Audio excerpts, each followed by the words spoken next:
I just want to play at a good frame rate. Shh! His eyes are everywhere. Not enough to risk your own lives. You have to risk ours too. What could possibly be worth coming here, Calder? Show them, Wellspring.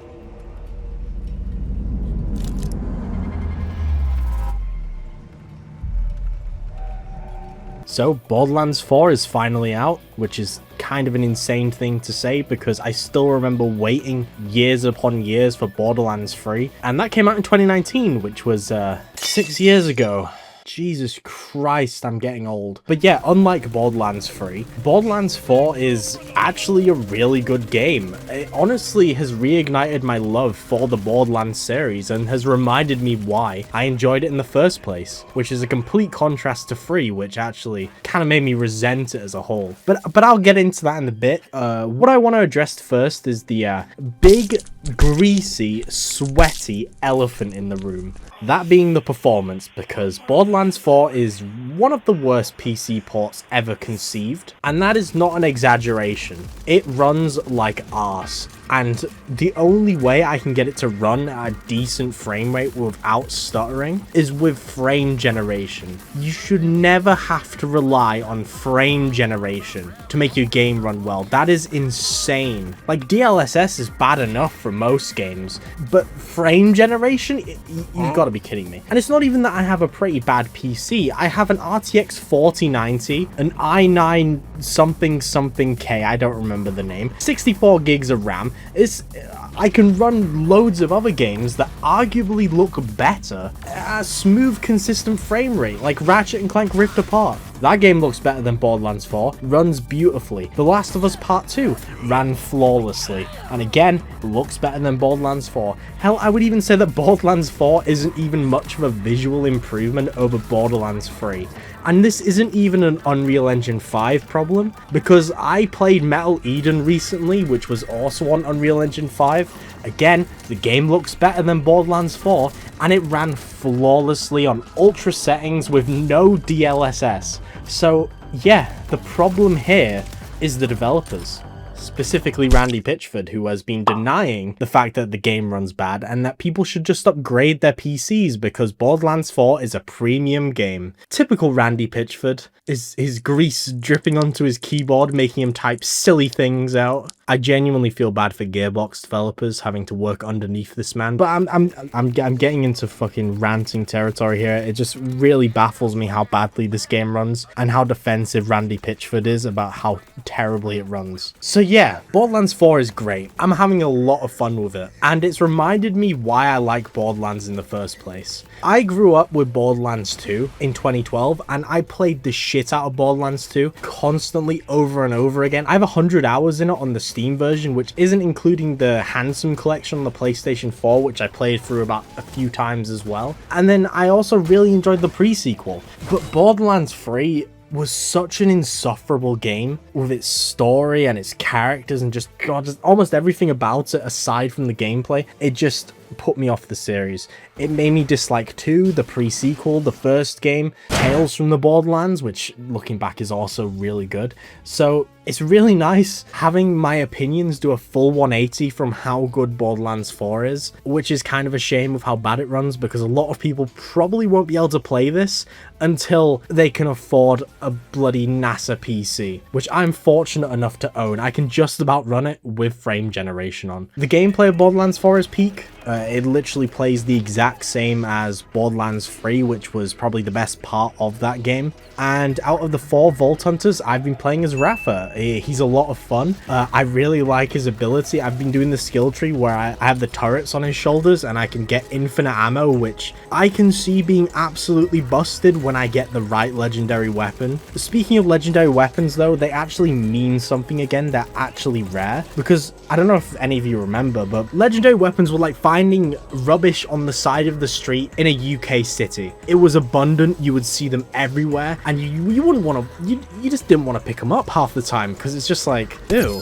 gross. That's literal rubbish. But in Borderlands 4, the legendaries are rare and they feel way more unique. Like, for example, I got this rainbow pink shotgun that shot shooting stars that had splash damage of just rainbow goop.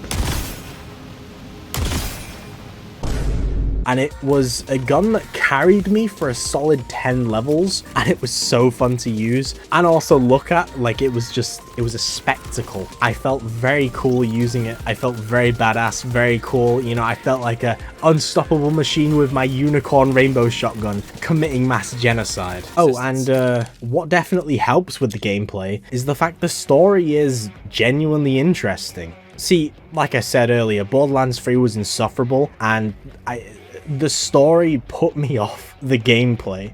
You've got to have a terrible story and characters to put me off the gameplay. I'm a gameplay first guy, right? I can take a bad story, but Borderlands 3 is a special exception. I cannot play through that game. It just pisses me off way too much. And Borderlands 4 has a good story. It has a good villain. He's an intimidating threat. He's not trying to be Handsome Jack, which is refreshing because holy fuck, I have Handsome Jack fatigue with the amount of times they bring him back and try and make villains just like him. You're not going to get it again, guys. And I'm glad you've understood that. Because this guy, I like how serious he is all the time. And also returning characters aren't annoying, like Claptrap for example, who's designed to be annoying. One of his side quests is actually kind of emotional and gives him character depth, which completely threw me off at the time. It was a mission about like nostalgic items from previous Borderlands games and like letting them go, which kind of felt poetic. It was like, I was like a kind of a way of them being like, we're moving on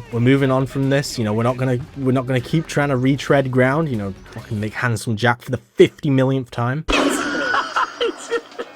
people are freaking idiots. A lot of the side quests are good, honestly. There was this one with this guy who was a flat earther, and you had to try and convince him that the world was actually round, going on this entire journey of just him constantly denying it. And when you end up showing him proof, he still just ignores it and goes out to prove you wrong, and then falls to his death and dies from gravity, which was another thing he was denying, which, you know, it's very nice to see these types of people get made fun of because they're fucking stupid. I mean, there's some pretty like side quests, but you know, there's a lot of them, and from what I've played, I'd say a majority of them are worth doing. In terms of negatives though, the open world is kind of like, it's good, it works well, and it is what feels like the most natural step forwards for the Borderlands, getting rid of the loading zones between areas and making one big seamless world. But it falls into the trap of the usual open world shit, you know, getting safe houses,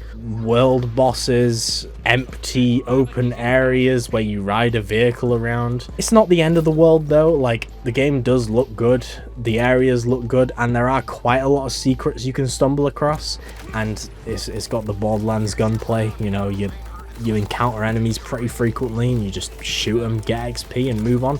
Also, the enemies scale with you, which is really nice, because a problem I had with previous Borderlands games was if you went out of your way to do side quests, or if you did a DLC before going back to the main story, you would just one-shot everything and it wasn't fun. But Borderlands 4 does not have this issue. Everything scales with you, so it constantly feels like you've got a challenge to face, if that makes sense.